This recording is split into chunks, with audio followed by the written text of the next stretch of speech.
to find a lover who made me forget the universe, or rather made the universe feel like it was starting within. I wanted to find a lover I could paint a picture with, and our paint would be each other, and our hues would be alive. But I've been offered love in poetry, psychoanalyzed to the bone. I've been broken and consecrated, I've been discarded in the thorns. I've been searching in all the wrong places, for I felt that that's where you'd be found. Or am I the one that's reaching like a weed, escaping the ground? And if I find you, will the universe fall away? And when I ask you, are you the one for me, will you say, look at me, until you can see that I am who I am. I am Mary Magdalene.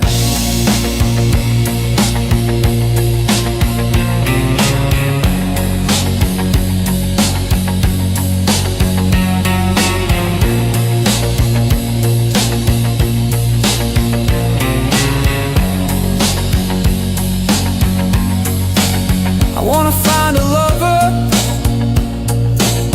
to illuminate my empty streets, and who would dance in the radiance like you discovered our escape.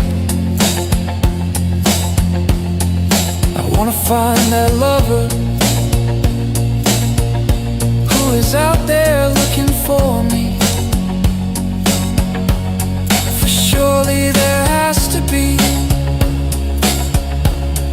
surely there has to be. I wanna find a lover, that's why I'm falling into you. 'Cause you, it seems, are falling just as deeply into me. 'Cause you, it seems, are falling just as deeply into me. Have you noticed? The universe is gone, I can feel it in our joints, struggling to begin. And when I ask you, are you the one for me, look at me, you'll say, look at me until you can see that I am who I am. I am Mary Magdalene.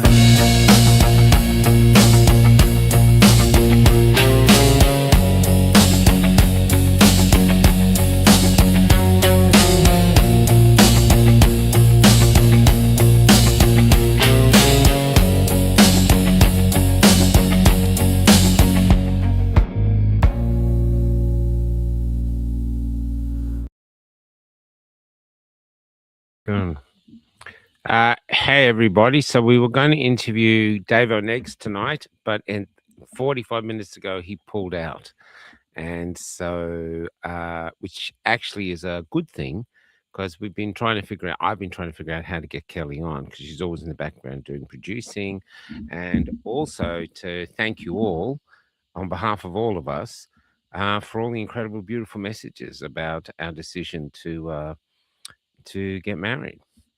And so let's start, because people love her much more than me. The only one they call is her now. But there is. So how are we going to do this? First off, do you want to thank the people for? Absolutely. Hey, everyone. Thank you for all your love and your support and your well wishes and beautiful comments. And How many times have you been married before? I've got something to tell you, Michael. No, this is my first time round, and surprise, surprise, I'm not a virgin, just for the record. But so it'll be an off-white dress, and 50 Shades of Grey or something like that. yeah, something like that. Anyway, so thank you everyone who has wished us both well and congratulated us, and it's just really beautiful to see so much love out there from people. I guess it's been really gorgeous. So thank you. And if I haven't got back to you personally, don't take it personally, because even my kids sometimes think that I've been in an accident or something horrible's happened to me because I don't get back to them either. So yeah. There's we have to say we have a lot of people calling up because we've been trying to get a lot of stuff solved for the Christmas break, because we know it's going to be hard afterwards. But so we get tons of messages a day, copious, and they come from Facebook, they come from Instagram, they come from WhatsApp, they come from Signal, they come from Gmail, they come from Proton Mail. And there's only two of us in the bus, and we still got to, like, I've been changing the shockies today and everything. And it's just time. And it's just time. And we've got a sort of thing now, haven't we, since the heart attack, that come the evening after the show, we stop. So we don't do any work after the show. That is our time. And That doesn't always away. happen though, Michael. Doughboy says, but Michael Carey's already married to the bus. Thoughts? But I do love Florence. Whenever I go shopping or out somewhere and I come back and I see a park there, I'm just like, oh, there you are, baby. Yeah, she's a nice one. Yeah. So, now, first off, if you have any questions for Kelly, especially from the ladies, first off, how do you survive? Especially from the ladies, that's... How do you survive without a shower in the bus or a toilet? Initially, it was quite challenging, but now I just take it in my stride. Lately, we've been bathing in the sea or a river or a creek, or A dam today. Yeah, dam was beautiful with the blue lotus. Yeah, and the slime. And dragonflies. So that's it. We're actually bathing in nature. So thanks, Douglas. So bathing in nature. But the other thing that I want to bring up, why I think it's not just to celebrate what's happening. All of us who didn't want to comply with the government, or complied, and then after we complied, didn't want to keep complying, have been on an odyssey. That's what we're going to talk about with Dave Oneegs today. He's had a huge traumatic year. I think it was a bit too much for him, and I understand. But all of us have been on an odyssey. And that's why I called the novel Goodbye Road. I had no idea where I was going. I didn't even care. I just knew I had to go the opposite way from where the government was taking us. So I just followed an inner voice in here. That's how I ended up in the marches. That's how I ended up in Epic. That's how I ended up going around Australia. And this is what I want to talk about, because I think this is a story of hope, because I'm going around Australia. I have no idea what my future is. I just do every day as it comes. But we were already united way before I got to Lismore. Do you want to talk how? Sorry, I wasn't paying attention. That's, see? I was reading the comments. I'm just talking about and this is create hope for the journey we're on. So you were watching me in Epic. Now, I know some people have heard this, but there's a magic to it. There's a connection. There's a sense of destiny. And if there's a sense of destiny, then there's always hope. And so tell us when you first off, for those who haven't heard, you're in Lismore, pre-COVID, you're working in a hospital. Pre-COVID? What do you mean pre-COVID? Before we'd ever heard of COVID. Before we'd heard, yes, that's correct. Yes, I was slogging it away at Lismore Base Hospital as a wardie, and I was there for about 7 or 8 years. I got to know the hospital and the staff very, very well. And can we hear about the bra incident? This is to show how Kelly works. Tell us. It's a great story.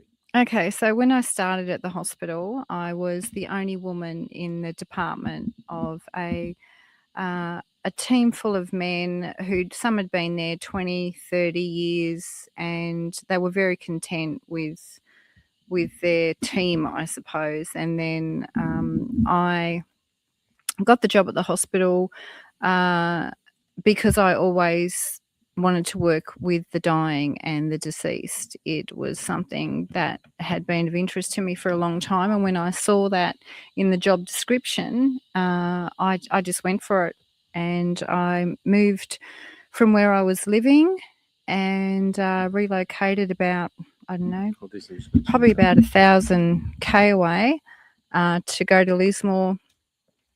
And so yeah, I was working with the guys there, and Sorry, guys, we're not having a good day. Keep talking, Kelli. and to start with, you know, they're all very professional and sort of a little bit standoffish, if I'm to be honest about it.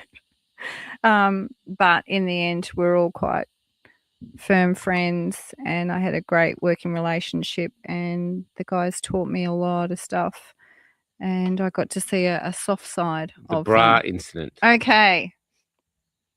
So, all right. So, not everyone has a good day every day at work. And this particular day, one of my colleagues, he was having a bad day. And he said to me in passing in the corridor, you only get a hand because you've got a set of tits. And I thought, oh, And she does. you know, well, expecting anything like that from this guy because he'd never been rude to me in the past. And anyway, so I considered us firm friends prior to that comment.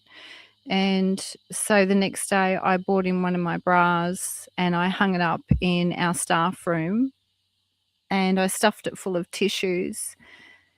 And can you remember what Jeff said? That I wrote a note there basically to the gentleman that was rude to me, basically telling him that he could use the tissues to wipe his tears with. But there was something else I said. There's something, this bra doesn't give me any benefits. That's right. Yeah.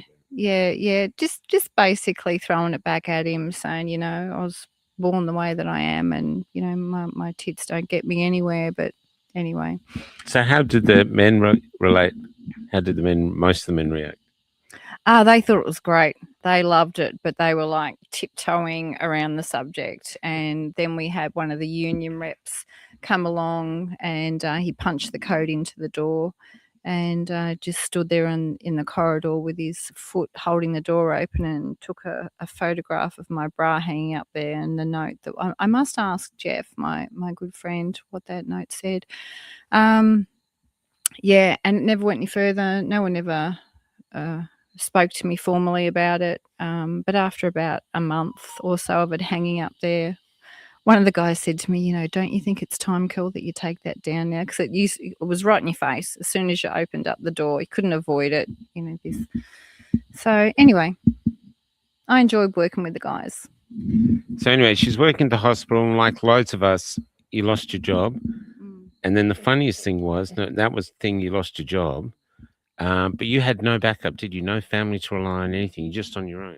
Yeah. Yes, I was renting. Did you have much savings? I had minuscule savings, a few grand, I've got to say, and that's what I lived on, and that's now gone. And then you got a job with the other place. Now, this is hilarious. Yeah. Called what? Well, when I knew I was going to get the sack from the hospital, I started looking around for jobs in disability because I've done that work before. Before you go there, you did contact the hospital with lots of letters telling them why you weren't taking it, and, you know, remember pleading your case? Yeah, everyone got the opportunity to put their case forward as to why they didn't want to take the jab.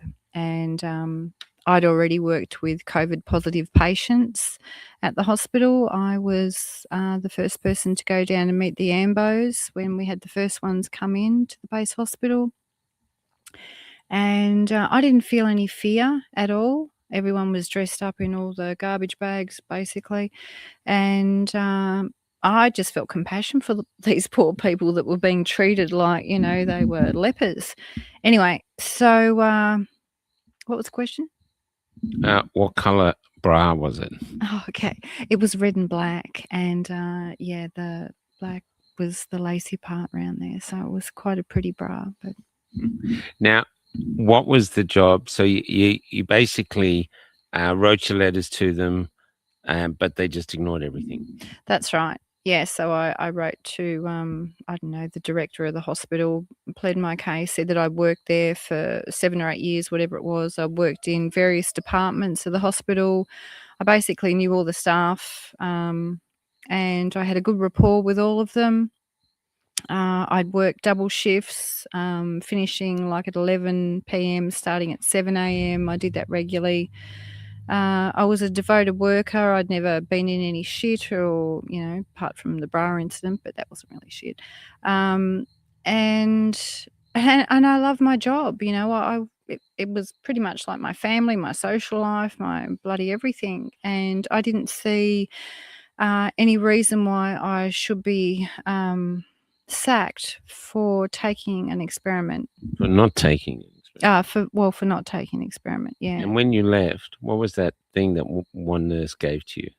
Oh, yeah. So on my last shift, this gorgeous nurse, Leah, she gave me a salute as I walked out, and it felt really eerie and surreal on my last shift. Were you upset, like you were teary or anything, or angry, or just like bamboozled? What was going through your head? I wasn't teary or upset. I was more in disbelief that how could they be letting me go when I've been such a faithful, loyal worker, and I'd pretty well jumped through every hoop that they put in front of me to get the job. So I just thought, well, okay, your loss. And then you got a job. This is hilarious. Then you got a job where? I got a job with Life Without Barriers, a disability organisation. Life Without Barriers is the joke of this, because what happened with Life Without Barriers?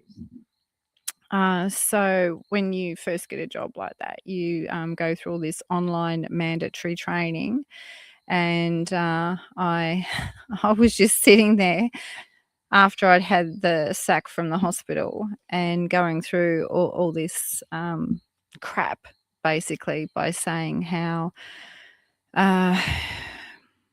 there's choice with everything, knowing that I was going to get the sack from these people, because all the other staff who I'd met there, they'd all taken it, and they couldn't believe that I was just starting a job with them and that I wasn't going to take it. They had car payments and different things, which I totally understand their reasons, each to their own. But Life Without Barriers kicked me out after a month because you found a barrier. Yeah. You found a barrier. Life Without Barriers had a barrier. You had to take the experimental shite. So then you're by yourself, you're at home, and this is how it links up. So you must have thought, what's my future? And I'm going around Australia just doing what I'm doing, not even thinking about my future, because I wasn't sure I'd end up in jail if they'd arrested me for something.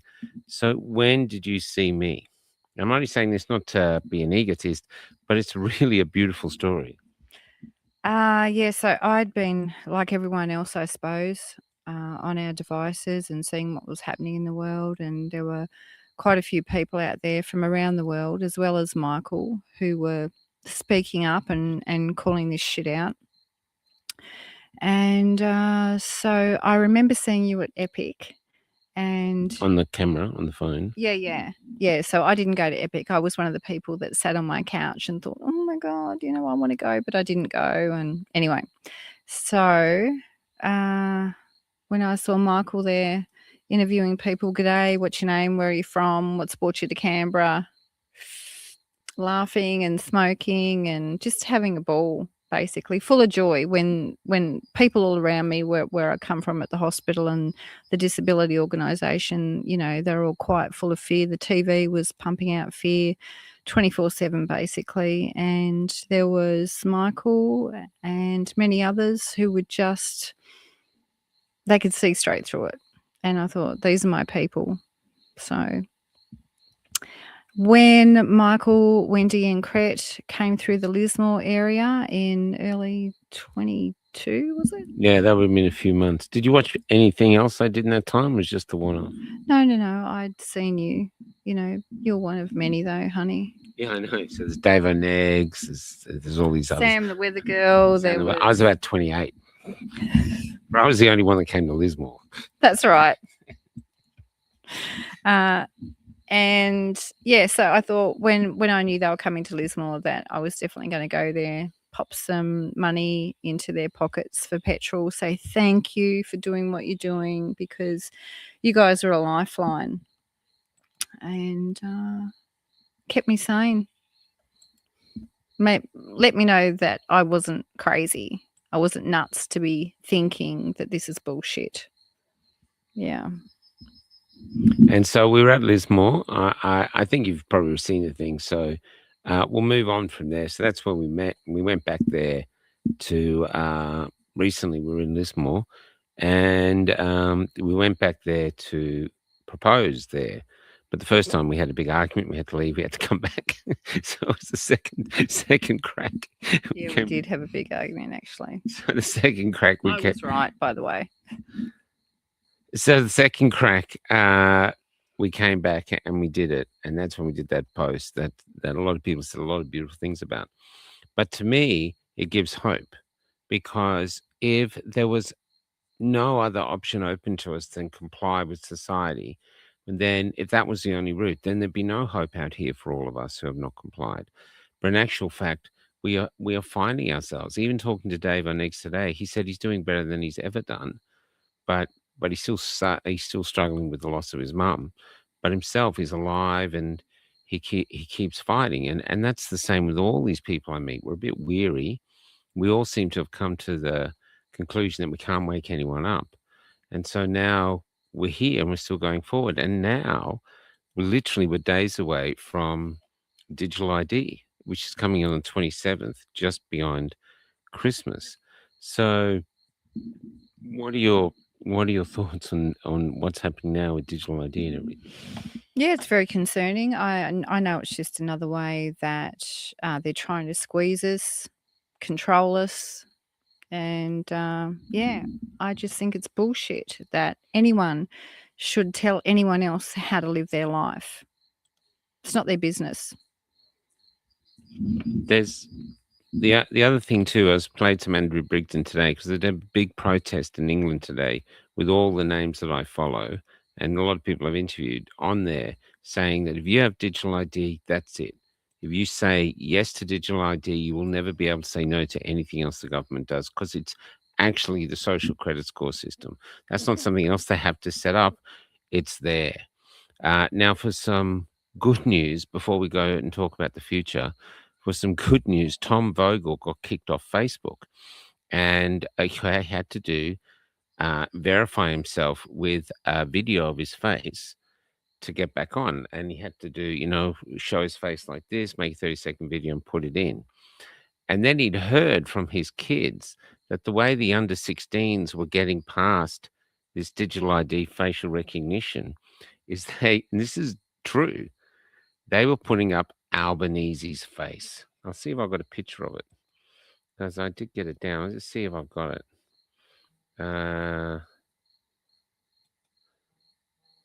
Okay, I don't know if you're going to see this much. Tom just sent it to me, so I'll just get it. Here it is. And so you can see there, you can see Albanese behind the thing there. So Tom sent in Albanese's face, and Facebook has allowed him back onto his Facebook. So he's cracked facial recognition by using our Prime Minister's face. And apparently that's what all the kids are doing. And so this is why Tom and I were saying today, we're in a war. We're in a nonsense war mean, this is nonsense. They've just been the lies have just gone up exponentially, and that's what everybody is so confused by. That, especially the other mob trying to. How would I put this? The government has, and the system has all the money. If you took all the money out of the system, I don't think hardly anyone would go with them. They go, we don't want digital ID, we don't want to take this jab, we don't want. But the only reason why people have complied so far is they have all the money.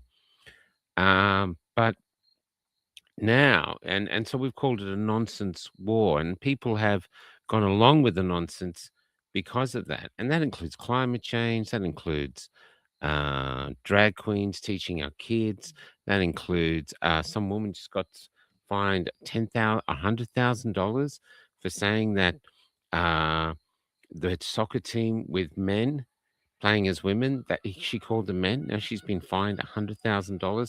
This is all nonsense, but that's what we're in.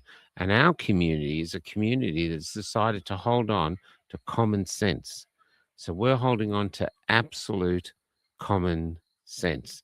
And and the other beauty about common sense is you can't have fairness in a society unless society is built on common sense. So anyway, that's my thoughts. So, but going forward now is like what we're doing. So we'll tell you what we're doing now. First off, we're heading down to Sydney. Yes, we're heading down to Sydney for Christmas Day with my family, and we're going to stay there a couple days and then make our way to WA to your family. Yeah, to see my parents and spend some time with them. And we'll take our time going across. We won't race across. It'll be January. So I don't know. At the moment, tonight's show was thrown together very quickly. We don't have a guest for tomorrow night's show either because it's Christmas. It's very hard to organize these things. And a lot of the mainstays are not doing the show. So, no, there won't be What the F this evening. I think if you watched it last week, the boys actually said that was their last show for the year. So there's no What the Fuck. And Dave Oneegs, he had to pull out. So I don't know how we're going to do these. But we're now we're doing things like this. We're taking pictures of Kelli, and people might think, "What are they doing?" So I'll just bring up some. I'll bring up this one, and this is a form of protesting because they like what Kelly said early on, everyone was surrounded by fear and frustration and depression and feeling like there's nothing they can do. Where we're actually alive. That's our home. Now we're on the road with loads of other people, and but this is our home. We've actually just changed the shock absorbers, which we're 38 years old, so we don't actually know how she's going to drive when we take off. But even doing these pictures, you think, okay, basically we're homeless living in a bus because we got kicked out of society. But where did you get that dress from? I got that from an op shop and I can't remember where, possibly Victoria when we're down there. And so basically, here's Kelly here, and we're having fun. We're being ourselves. It's not like we're just going to walk around in long t-shirts and three-quarter pants. And no offense to those who No, they do. But no, but it's actually being us. Now, this shop was a protest. Now, the thing behind this is we want to live like we're free and even like a little bit of danger to us because we are. I mean, took that one here. So this is our bus. So we park. Now, what we can do here, we've got a Starlink, which is on the roof now, so we can broadcast from everywhere. We have a second Starlink we bought with some money from a supporter, and that allows us to work as we're driving. So we're going across the Nullarbor, we do lives, and we live stream the road, so we can actually do it as we're driving. Then we have a generator, so we can have power if we go. We have solar, water. So basically, we're a fully independent media unit, plus we sleep in it. But our life consists of, like, say, in the morning, one of the first things we do is rip down the curtain, don't we, and see where we are. Yeah, it's gorgeous. So we're waking up with the sun, or probably before the sun. And yeah, we're very blessed to have a different view, I guess, every morning. You know, sometimes we might stay somewhere for a couple of days, but very seldom. So, I mean, it's a big job packing up your house and unpacking because it's your daily drive. But it's a beautiful life. It's a very simple life. It keeps my feet on the ground and it keeps me grateful for everything, because our country is just so beautiful. And since I've been with Michael, I've seen things that I know that I would never have seen if I hadn't have met you. But I've always wanted to do it, and to be free, and to basically live like a gypsy. But it does come with a big cost. You know, you don't have a bathroom, you don't have a laundry, you don't have a lounge room or a hallway, or you can't hang pictures on the walls and all those basic things. But it's a gorgeous life and it keeps me in the moment very much. So while our devices might, show us what's happening around the world, and there's great benefit to knowing where our friends and family and others are, what I find is living in the bus really helps me tune in to myself and to Michael, and to tune out to a lot of stuff that doesn't really affect us until it affects us. What I find is we'll deal with what we have to when we have to, and that's where we need to be in that moment. The other thing that we're doing, the method behind it, is the protests are not working. I heard that, I don't know how the protests went this weekend, but the protests don't seem to be working. Many of us in the community who are doing things like Dave and Eggs and Hoodie and all others that we talk to, that we of the belief that we can't wake anyone else up anymore. People will wake up when they can. To me, I like meeting our community and like I interviewed Dave last night, bringing an identity to our community. I think our community is brave, resilient, innovative, but also frustrated. We're living in a death camp. People are dying and getting sick all around us, and we're not able to do anything to stop it. They won't even. We heard today from a friend of mine. He is a gardener for a nurse, and this nurse is basically dying of the jab, and yet she keeps taking them. She won't believe that it was the jab, even though it's debilitating her. And he despairs that he has to see it, but all he can do is grieve. He's tried to talk about it. She won't hear it. She just sees vaccine saves lives as it's killing her. Now, this is only one story, but we hear loads and loads and loads of stories like this that are despairing, and our community is having to watch it. They're the spectators of this. And so one thing is to celebrate those when we meet them. And a lot of them don't want to talk anymore because they think, what's the point? They just want to talk to us. So we capture them that way, capture their stories that way. Maybe we'll write about it a few days later anonymously, or we'll do rants about it. But the other thing is that what we feel like, and this might be silly, but freedom is being crushed in this community, in this country, as we speak. Would you agree? Absolutely, it is. You're feeling it more and more so. Well, look at us on the road, the things we see. Yeah. Cameras everywhere, cameras in rest stops saying you're being filmed. Everywhere, there's no camping signs. We see it everywhere. And you see it in the people, don't you? That's right. Yeah. Basic things. People should have access to toilets, public toilets, 24/7. But the public toilets that we come across are they're locked at 8 p.m. and there's parks that have boom gates across them, so car parks can't be accessed. I mean, this is the people's land. The earth belongs to all of us, not just these dickheads in suits that make decisions. And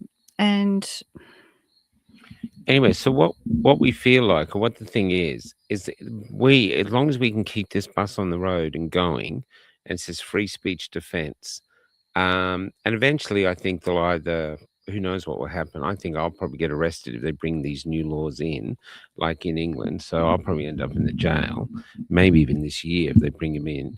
So until that happens, we are symbols of freedom. You can follow us on cafelockout.com. There's an interactive map so you can find out where we are.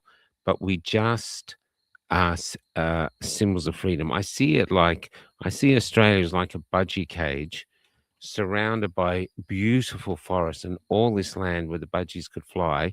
And for some reason, the budgies are crowded into these cages and the door is open. And COVID kicked us out of the cage because I was in the cage too. And are we keeping you up? And we're flying. I'm putting a comment up. We're flying around the cage, basically going, look, you can survive out here. Now, people go to us, how do you survive? Now, some people in the community now are saying, oh, they must be paid. They're paid shills. They've been paid by the Liberal Party or something. If we were getting paid by anybody, we'd have a toilet in the fucking bus, straight up. So it's not. We survive over book people by the book. People are buying the Blue Bee stickers and stuff like this. And our Okay. supporters, the people who want us to keep going, like a lady the other day put $50 in your pocket Yeah. and said, that's for fuel, please keep going. Yeah. Yeah. You know, so thank people you give to us all that. those people who have given us some money along the way, or some, what is it, some sauerkraut, or, you know, a loaf of bread. Like, we just get these Eggs. Yeah, yeah, we're very grateful for everything. And if we can't use it, we'll pass it on to someone that can, because we've got limited space. So, But we've transitioned. It's taken a big time, but we've transitioned, because when I was originally going around by myself, it was like the war was really intense. We had Dan Andrews there, and everything was nuts. So people were giving us money to continue the work that Damien and I did, that we did at Epic, that we were in Australia. But that time has long since passed. And the only way to keep going was to find a way to become like a business. And so we provide views from the road, ideas, thoughts, and philosophy, whatever. We provide it as content creators. And if people like it, then they can support it. We put everything up for free. There's no paywalls and anything. I think there was a paywall on my plays once, but it didn't really work. So we put everything. Hey, Kerry, there we put everything up for free. And if people want to support us, if they can, we know a lot of people don't have money, so we don't care. So we just keep going, like on the grace of God. We don't worry about it enough, and that's what we do. And what else? That's about it, really, isn't it? yeah. And going town to town, we're going to be doing it slower this time round, so as we can really take the time to meet people, because sometimes people say, oh, you know, I missed you, you came through Inverell, and, you know, so getting word out there is the challenging thing that I find. Telegram, probably. Yeah, yeah. So Telegram in the interactive map. We'll probably use Telegram because we don't know if tonight might be, or the 27th might be the last time we do Facebook. Substack, everyone's getting kicked off Substack. So tonight I get on Substack, I might not be allowed on. So at the moment, we don't know how we're going to get through, but we just keep going. And that's what I've decided to do. So when people stop watching me, which will probably eventually happen, maybe even happen next week, or when they stop buying our stuff or supporting us any way they want, then we'll just, I don't know, we'll survive some way. But right now we are symbols, whether we like it or not. We've got the Be Free here, and we are free. We really are free. So to show you what freedom is like, the other day we had to do a show in the evening, and every day is like I just live day by day. Wouldn't you agree? Absolutely. Yeah. So we don't have any future plans at all, except a vague thing going to Perth. We yeah, I just got it, Tom. I just put it up, the Albo recognition shot. So so we don't have any plans of like going forward. We're not going to be. We do love marketing through Cafe Lockdown, and this is interesting. Um, the other day, we put we did the numbers for the last 28 days, and our reach is 6 million people over all our socials. So, but no one can. Very few people can advertise with us or want to. Maybe they're scared of retribution by the government. I don't know. And so we don't. We just go and live as artists. Really, Kelly. I don't think until she realized me is a great photographer, and she's getting better all the time. And and this is what I'm saying.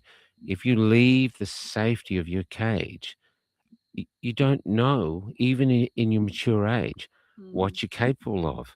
And people are getting in passionately, um, what would be the like, how would I put this? Margie Muggs or Margie from, Margie McKenzie, yes, beautiful Margie. she's from Maryborough. Maryborough, yeah. Now she makes the mugs. She's constantly doing stuff to inspire other people. And I think this is the way our community could gather people to our community. For 5 years, we've been banging people with the head with facts. It's, it's nanobots and this and the world's flat and climate change or anything we can think of, but it hasn't really worked.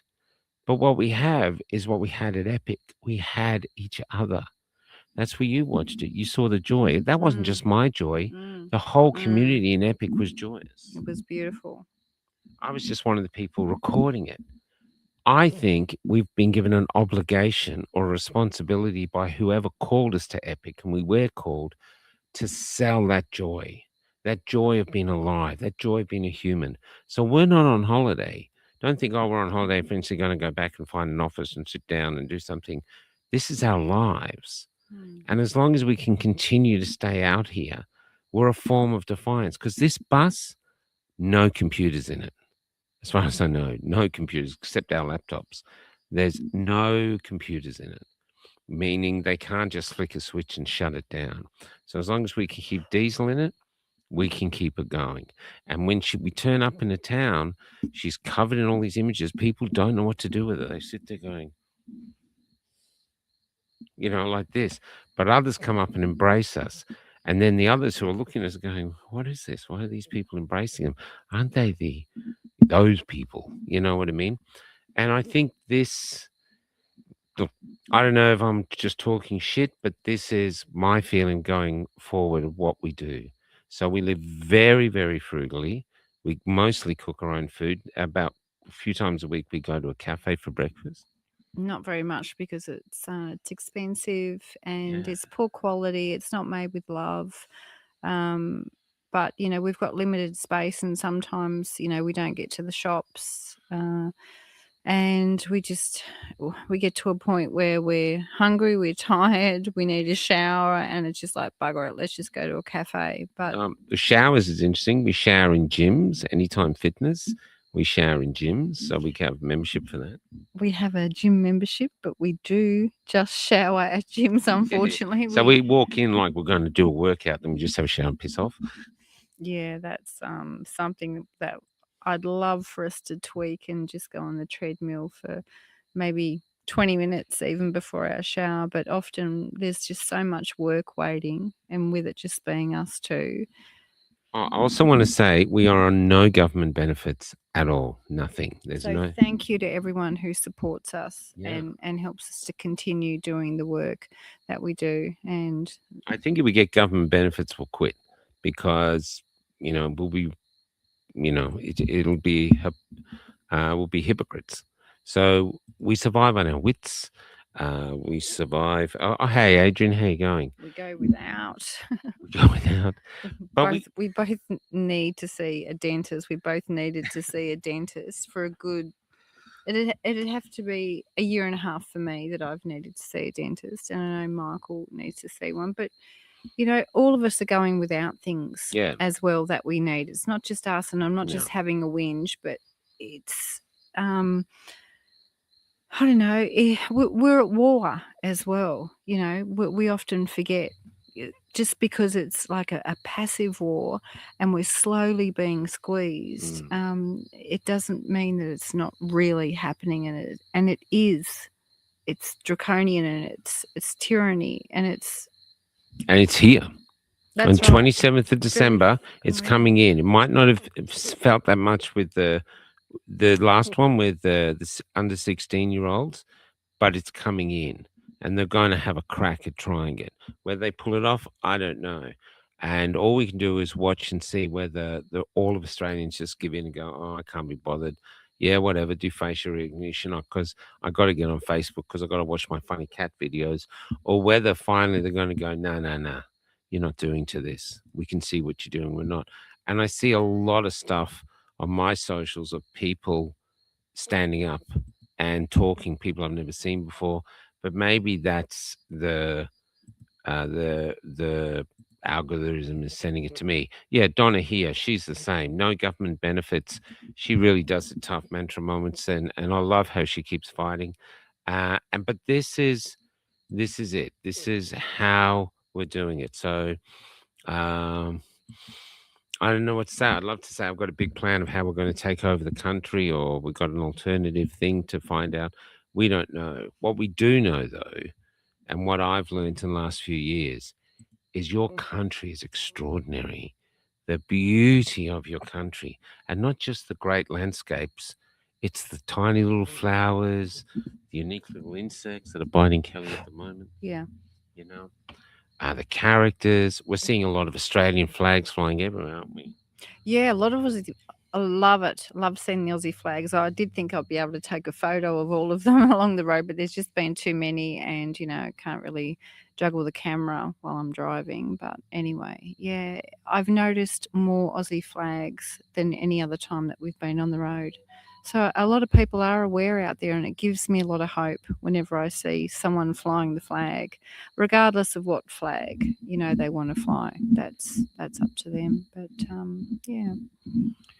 And so the other thing I would say is that we are one people. Everyone says, "Oh, we got to unite. We got to unite." We are united. We might not all like each other. Maybe some people are like they're really into bossy, and I know the leader of my place doesn't like me, so I think he's always telling his, whenever we go to my place group, they're often a bit standoffish. But then once they meet us, they warm up.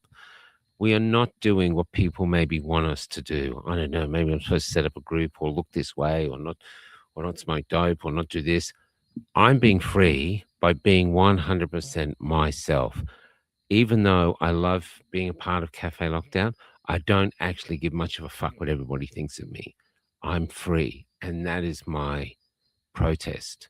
That is my way of fighting the government. If they come to get me, they're going to take down the freest version of Michael I've ever been. How about you? I just love this, Michael. But how about you with freedom?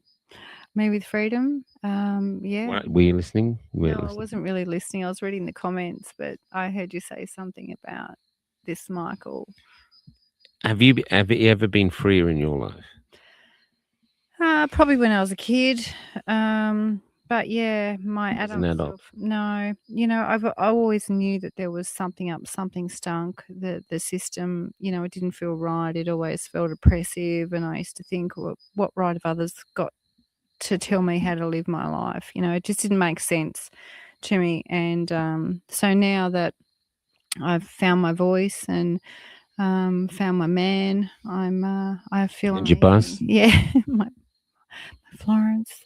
Yeah, I feel free. I feel like I'm in my bliss, really. I found my groove. and that's hope. So the whole world feels like it's getting darker, but maybe that's how they're making us feel. That's this constant fear, this constant media is hitting us. They're making us feel hopeless. We keep meeting people going, oh, what can I do? What can I do? Do anything. You're alive. You're here. You're in an incredible country. We have some fucktards in charge at the moment, but the people can rise up and get rid of them, and we can start again. It is time So that's what we're trying to do, inspire that way. And there's a lot of people we're meeting on the road. There's a lot of people, uh, yeah, there's a lot of people just hitting the road. And so we're a part of that. That's why I called it an exodus. But the only trouble is, and this is in the song I wrote, Exodus, is Australia is surrounded by barbed wire fences. So what's his name is caravan parks are great, but they can be very expensive, especially around the city. They're bringing in draconian laws that are stopping you park for free. And I understand that someone's got a view of the beach. They don't want somebody sitting there in a bus who hasn't paid $1 trillion to own the house. I get it, but I don't know. We don't stay for long, and we keep moving. And I like the sense of moving now. And I feel like there's things hunting us down in a way. We still get some trolls, not many, but they are still around. I believe they're bots, or There's some dickheads been on here tonight as well.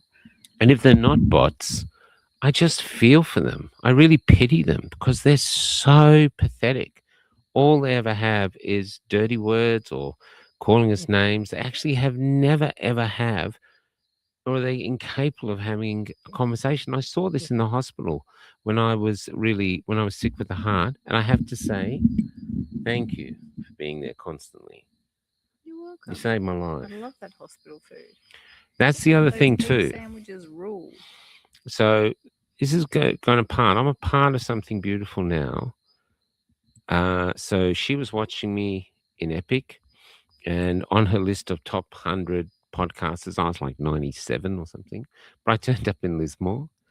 And then, but I was, for a long time with her, I didn't tell her. She kind of knew, but I was having a lot of heart issues. And I actually thought I was going to cark it. And a part of me didn't care because I thought, yeah, it's so hard. I don't see any future. Where's it going? And I felt like I'd done everything I could. And that's part of why I was working so hard, just to try and get as much done as I could before I had a heart attack and died. But when I had the heart attack in the bus, we were outside William Bay's place, and Kelly was asleep.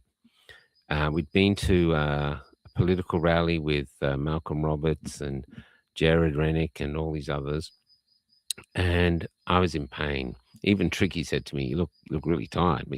And anyway, that night I had the pain. I couldn't shift it, and then I had a heart attack while I was holding onto my sink. Sorry if you've heard this before.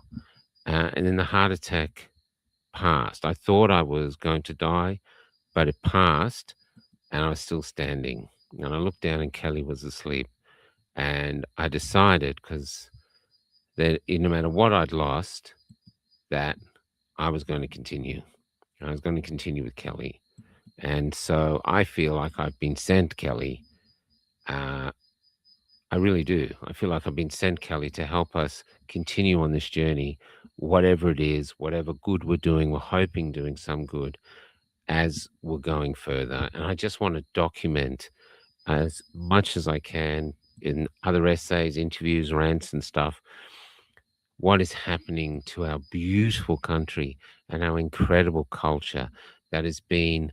I know there's outside forces behind it, but in the truth, it's our own politicians that have agreed or are so blind to what they're doing that they're corrupting it, that they're destroying it. They're transforming it into something we don't want to go.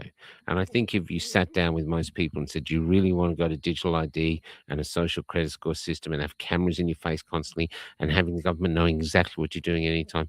Do you really want that? And they would say no. The only hinge-pin, the only thing that makes them shut up and maybe do it is that the government has all the money, our money, but they have it. So to me, our country is coming up to a crossroads where it has to decide what matters most to it: identity, culture, freedom, or just money. Anything else you'd like to add, my gorgeous woman?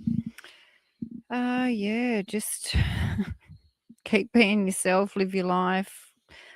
If you're thinking about it, if you're dreaming about it, just get out there and do it. You won't regret it. You'll regret it if you're on your deathbed and you think, shit, I wish I had taken the plunge, or I wish I had have spoken to that person or took a chance, whatever it was. Just do it. You'll be so proud of yourself.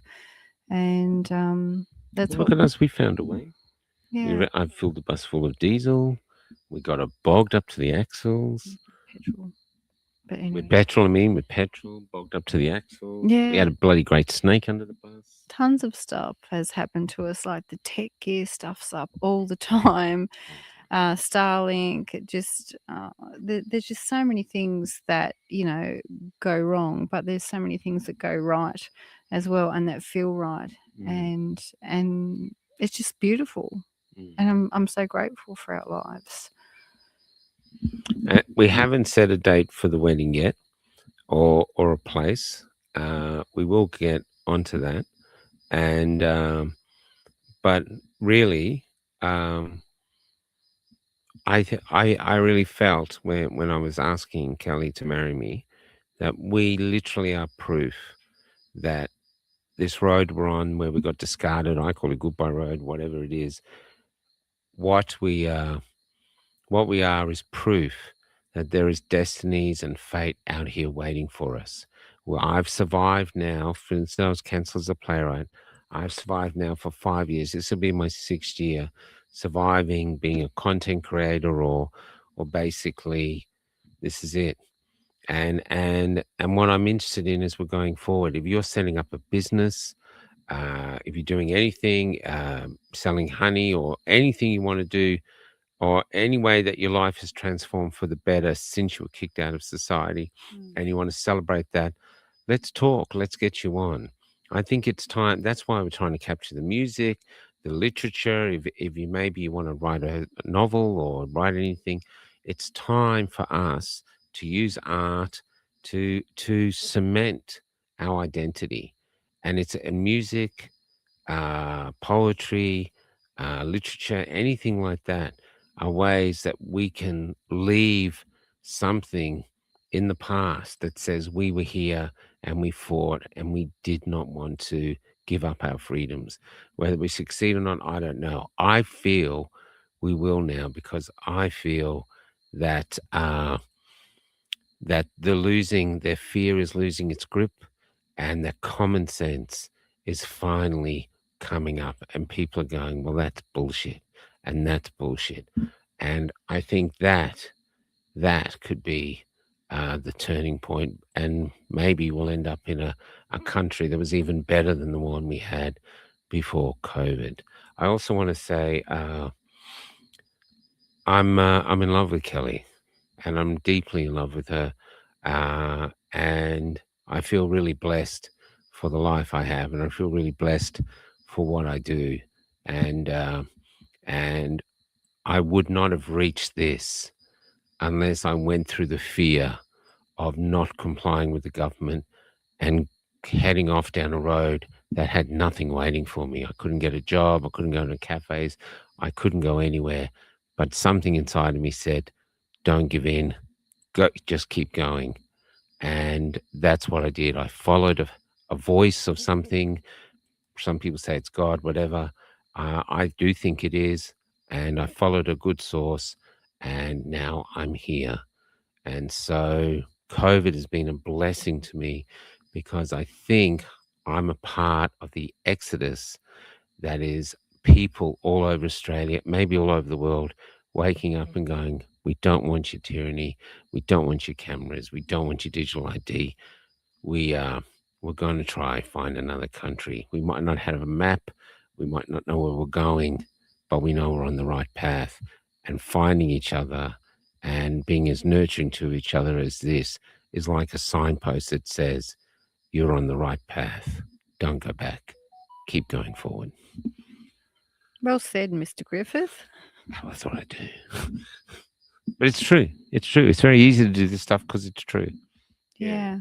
And us doing commerce with one another too. Like, I love the idea of us having an old school yellow pages where or the people from the freedom movement, or the people who are awake, or however you want to put it, we work together. So if you need a plumber, or you need your lawn mowed, or whatever you need, that you contact someone who's awake and aware and who wants to use cash or trade, barter, however. And we keep our money amongst ourselves, and we keep ourselves thriving and alive and productive members of society, like the blue banded bee. Yeah. So if we can work out a way to do that, and just get names, addresses, phone numbers, states, towns, wherever, because there might be people travelling through that need a free camp. And if the local toilets are closed, or the local park has got the boom gate down and you can't find somewhere safe to park, it'd be lovely if someone could just let them park in their driveway, or whatever. Just a friendly word from someone who knows that you're not crazy in this crazy world would be priceless. I also want a big thank out to Bill. We're at Fort Bills now, and Roscoe. Kes. Bill and Kes. We've Yeah. got Roscoe here, and Chriso, and Phil. Yep. And who else? Adrian. Hey, Adrian's here. Yeah, Adrian's here, and he's got his lasers up. And Adrian's a perfect example. Here he is. He's doing lasering. He's documenting us in his own way with his laser technology. He's documenting what's happening, and this is something special. It might, in the future, they're going to look back at this. These will be the antiques. These are the dissidents. These are the core people that ended up becoming the architects of the new Australia. Maybe. Yeah. Anyway, we're getting attacked by insects. Yes. That's this. A big thanks to Tom. I got Tom and the What the F Boys for their great thing they do Tuesday night. And Tom's a great friend of mine. Richard and David and Dr. Oosterhouse are going to come on the 26th. Right before the 27th, we're going to do a no-goat show. Damien can't come on at the moment, so it's going to be the three of us on the 26th. A huge thanks to Robin from Courage is the Cure, who's been unstoppable in what she does, regardless of the fact that she relentless is the perfect word, regardless of the things she gets thrown at her. Donna, who's on here now, Donna Mantra Moments, the good work that she keeps doing. Rahana, who keeps pushing away, keeps pushing through and trying to find ways to get the plays up, and her Earthworm Woman, which she's trying to grow.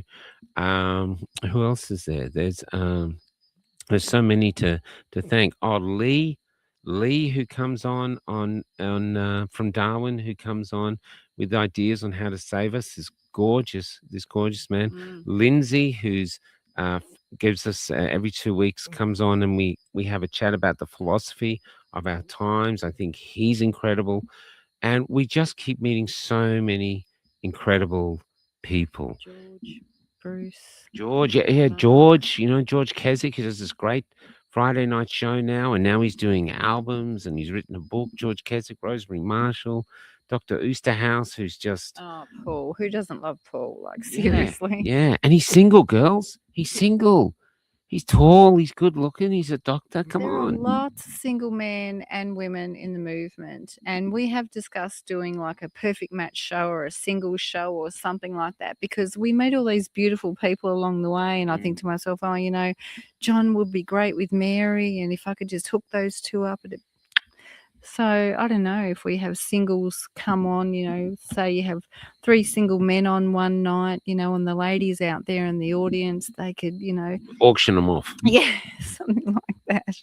I don't know. There's got to be a way for these guys to meet up. But who else is? So George on Friday nights. Jason Olborn, who's the other one? Yeah, Jason Olborn. Yeah, he's just come on. He does his thing. Mark Batts, who does Batty. Yeah, who does thing. Batty just keeps going, and the Cardi Girls. Oh, the Cardi Girls. How can we forget all these people? I know, sorry. There's so many great people who we, I was going to say work with, but it's not working with people. It's just doing life with people. And it's like all you guys that comment as well, like We love you people that sounds terrible. I'm sorry about calling You people. We love you guys in the comments, and it's like family when we see your names pop up. And so thank you for all your support and your love and just being there. You know, your good vibes. Just adore you. Yeah, we're a part of something beautiful. We really are. I might be a more prominent part because of this show, but we're all equal. We're all a part of it. I love turning up. And the thing is, do not be frightened that you're going to have to do an interview if you meet me. We don't force people to do interviews ever anymore. Often we turn up in town, we might have half a dozen people meet us right off, and they don't want to do interviews. And I get it. It's a very troubling time. It's fine. So the traveling is getting harder and harder. Read that. Well, what would you say? Well, we're getting older, and we find the need to go a bit slower, I feel, because there's people out there. I don't like missing out seeing people, so I want to take things a bit slower. You know, the bus isn't getting any younger either, so we have to be gentler on her. And it's just we're getting better organized. Kelly's much more organized than me, so we're getting more organized. And so we're Rochi. Rochi, yeah. When we're finding ways, Hey sis. we're finding ways to basically, how would you say it? Just to get our systems working better. So if we don't get back to you, it's often because we're inundated with. Yeah. We literally have to spend the whole day just answering texts, and people send us videos and say, "Look at this, it's only an hour long or 2 hours long." We just don't have the time. So all we are is a couple now. We were single, now we're a couple, and we're just doing what we think is right in this great struggle that we're all in to not go into the darkness. So we're trying to be symbols of light, really. And we want everyone to thrive. We want everyone to live their dreams. And, you know, we're well into the second half of our life. And I think if you don't do it now, when are you going to do it? You know, so take a chance. Do something that scares you every day. Things don't scare me anymore. I love my life. So thank you, universe, and Kelly. Michael. So that's it from us, guys. Take care. We don't know who we'll have on tomorrow. We'll get that.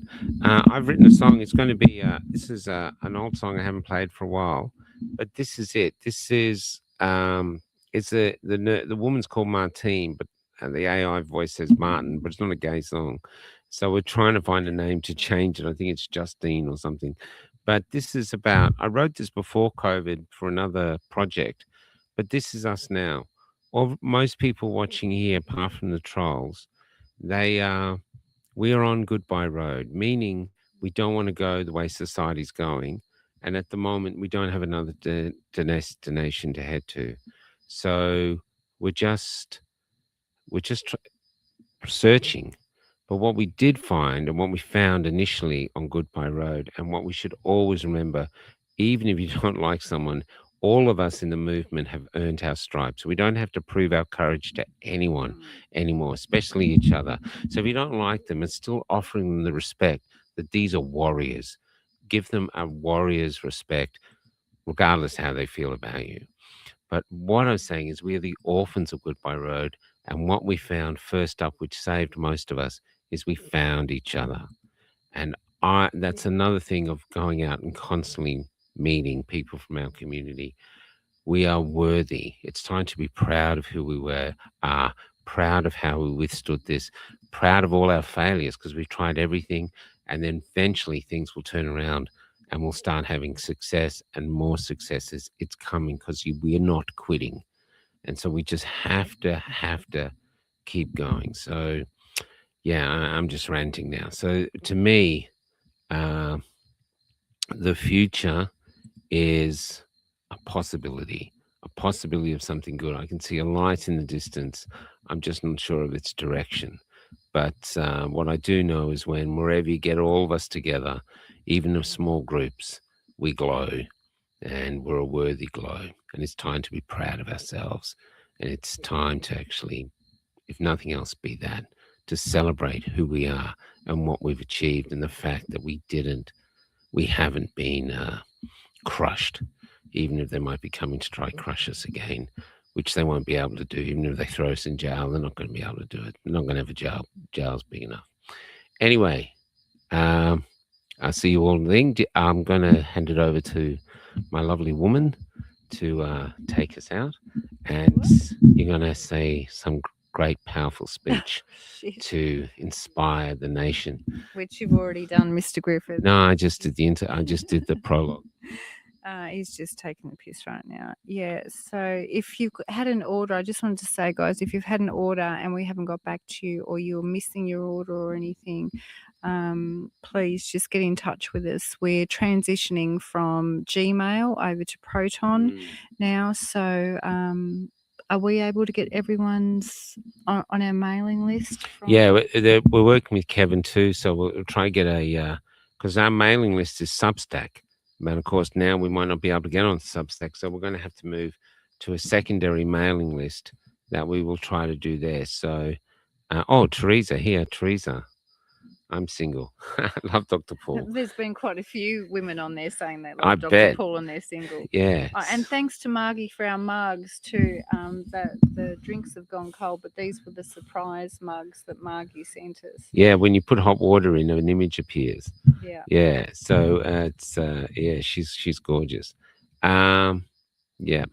Anyway, guys, so we are trying to get systems up so we can get back to everyone. Yeah, if you had an order hasn't come through, please contact us because things are getting slipped, but we are getting better at it. And good luck to us all. I do think the light is with us, and maybe that's both our gift and also our burden that we have to keep it shining, because they're trying to dim all of our lights and create a dark world, and we simply cannot let that happen. Good night, everybody. This is Goodbye Road. Thanks for listening. See ya.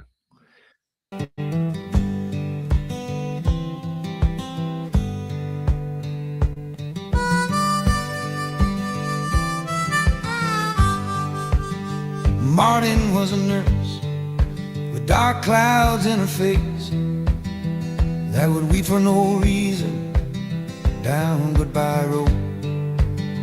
Drove up from Melbourne, her life in one case, and sat in my office, said, I'm looking for a home. Don't you have someone, somewhere to go? Where are you from? I really wanna know. Is it like that billboard near the end of their line? Because keep rolling, honey, and you'll find mine. Sometimes you have to head out on your own, because you can die of hunger trying to suck love from a stone. Sometimes you have to go build your dream home from the orphan's haunting. Goodbye Road. Love on one hand, freedom on the other. Gino said no to the jabs and lost his job and his brothers.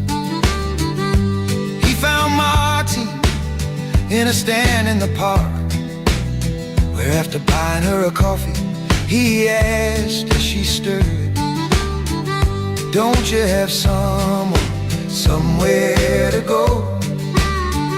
Here is somewhere, you're cute, don't you know? Close your eyes, Gino, and you will see orphans can build homes on Goodbye Road. Gino stayed night after night. Then Martine whispered, let's build a light. For my soul is hungry and my heart is on fire, because it knows my love, because it now knows.